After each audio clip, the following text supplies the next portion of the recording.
Hello students, कल हमने kinds of company के बारे में पढ़ा था। आज हम डिफरेंस देख लेते हैं, क्या डिफरेंस है between private and public company. आज मैं आपको दो डिफरेंस करवाने वाली हूँ। एक है distinction between private and public company और दूसरा हमारा डिफरेंस है पार्टनरशिप और जॉइंट स्टॉक कंपनी के बीच में। तो पहले हम देख लेते हैं कि प्राइवेट कंपनी क्या होती है और पब्लिक कंपनी क्या होती है।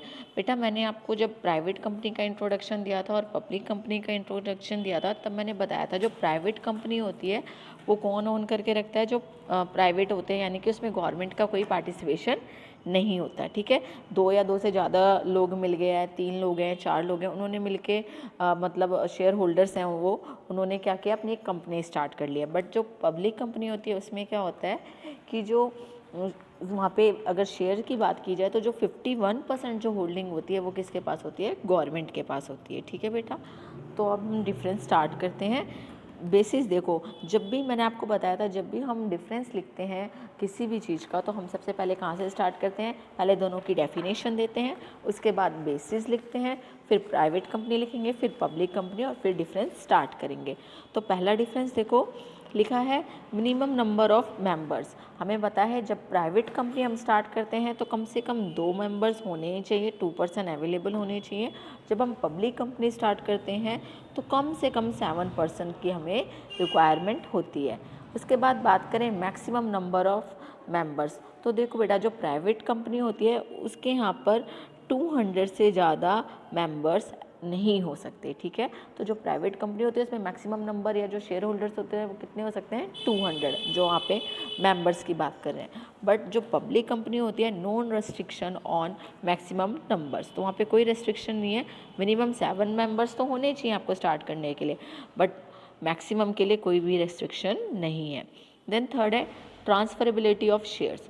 ट्रांसफ़र मतलब आप अपने शेयर कहीं और ट्रांसफ़र कर सकते हो, यानी कि सेल कर सकते हो। ठीक है, तो जो ट्रांसफरेबिलिटी ऑफ शेयर्स की बात की गई है वो प्राइवेट कंपनी में अवेलेबल नहीं है, जबकि प्राइवेट पब्लिक कंपनी में there is no restriction on transfer of shares. आप किसी और को भी अपने ट्रांसफ़र कर सकते हैं शेयर्स। देन है प्रोस्पेक्टस।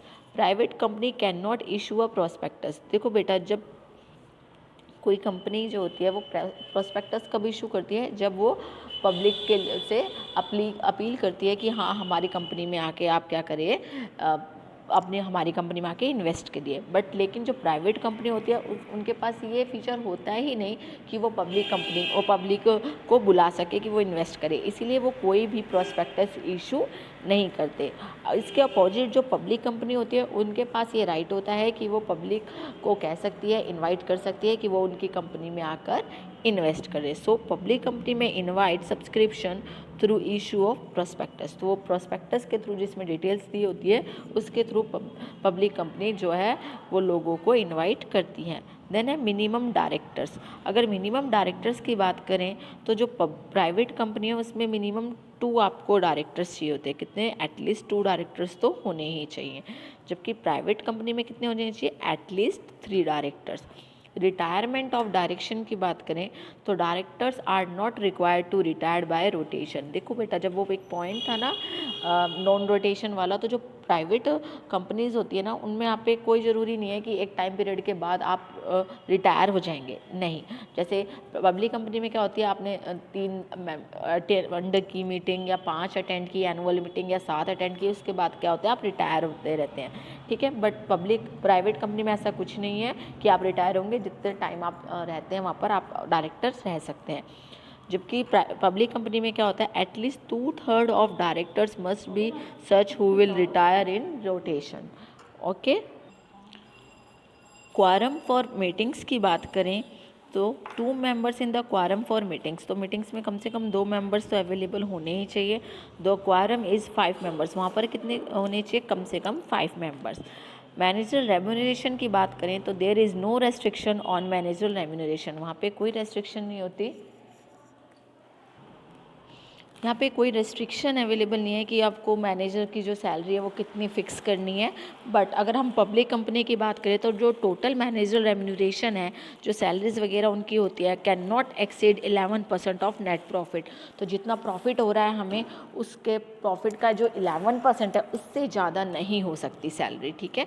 सैलरी रेम्यूनरेशन जो हम पे करते हैं डायरेक्टर्स को, वो प्राइवेट कंपनी में तो कितनी मर्जी आपकी हो सकती है क्योंकि वो प्राइवेटली ओन्ड है। बट जो पब्लिक कंपनी होती है उसमें प्रॉफिट से 11% से ज़्यादा नहीं हो सकती। अब बात करें पब्लिक डिपॉजिट्स की, तो देखो बेटा, जो पब्लिक डिपॉजिट है, मैंने आपको पहले भी बताया था, जो प्राइवेट कंपनी होती है वो एक्सेप्ट नहीं करती। A private company can not accept deposit from public, it is free to accept public deposit. जो प्राइवेट पब्लिक कंपनी है, ऑब्वियस सी बात है क्योंकि वो पब्लिक है इसलिए वो फ्री होती है कि वो पब्लिक डिपॉजिट एक्सेप्ट कर सकती है। पेड अप कैपिटल, तो जो registered with a minimum paid up capital of rupees 1 lakh, तो कम से कम कितनी पेड अप कैपिटल होनी चाहिए, कितना आपका अमाउंट कम से कम आना चाहिए, 1 lakh. No requirement of minimum paid up capital, जो पब्लिक कंपनी होती है उसमें कोई मिनिमम पेड अप कैपिटल की नीड नहीं होती क्योंकि मोस्टली किसके ऑन होती है, जो हमारी गवर्नमेंट होती है 51% उसी का शेयर इसमें होता है। तो ये तो डिफरेंस था किसके बीच में, प्राइवेट कंपनी और पब्लिक कंपनी के बीच में। आगे हम डिफरेंस करेंगे किसके बीच में, जॉइंट स्टॉक कंपनी और पार्टनरशिप के बीच में। तो बात किसकी कर रहे हैं, पार्टनरशिप और जॉइंट स्टॉक कंपनी की।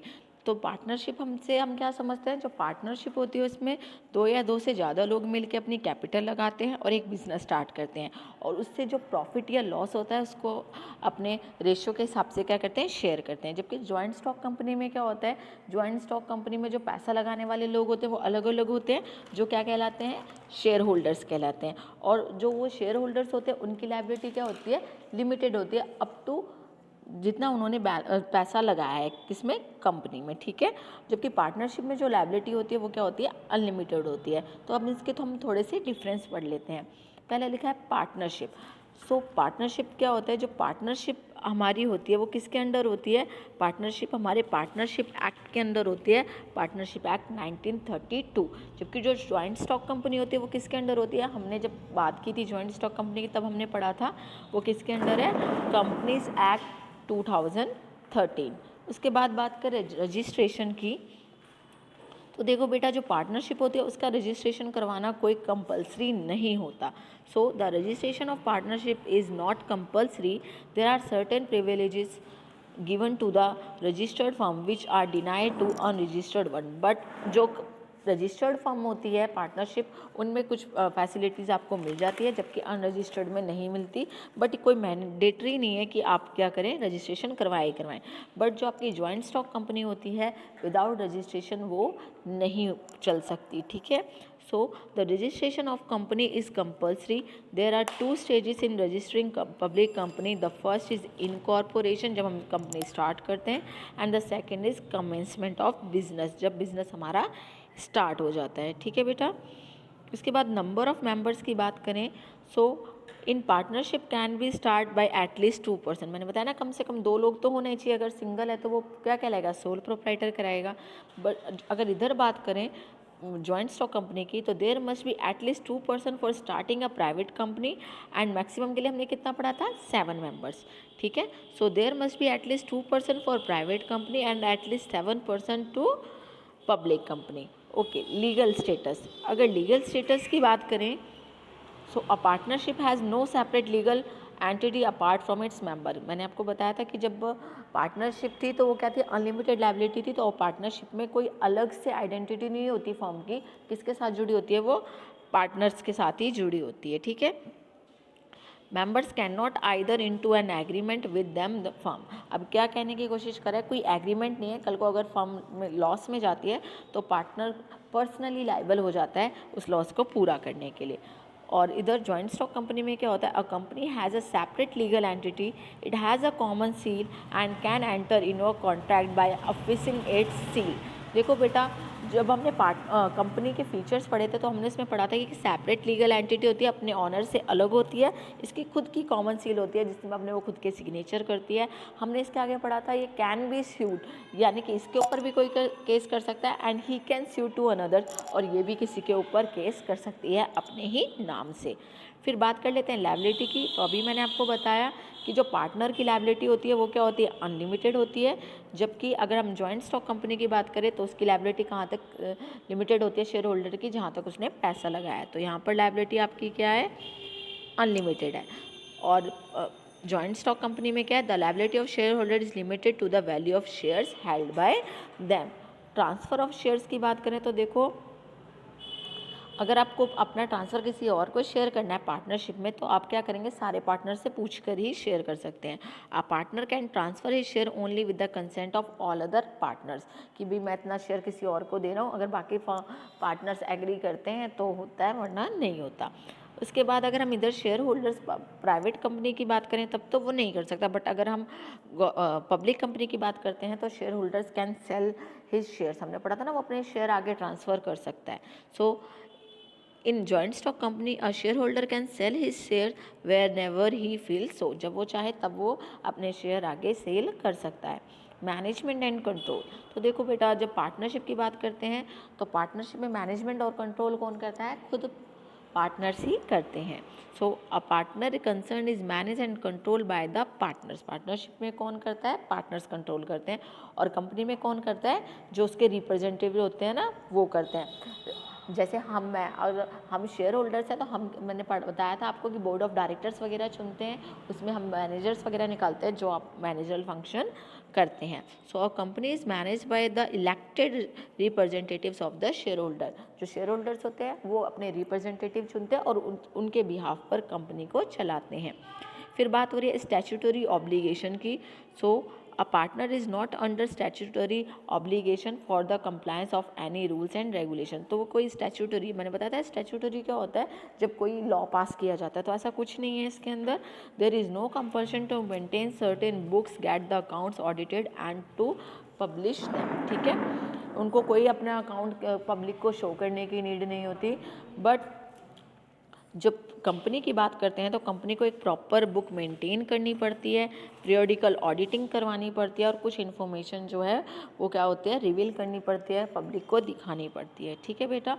अगर कंटिन्यूटी की बात करें तो जो पार्टनरशिप कहाँ पे ख़त्म हो जाती है, जहाँ पर इंसॉल्वेंसी हो जाती है किसी पार्टनर की, या डेथ हो जाती है, या फिर रिटायरमेंट हो जाती है, ठीक है।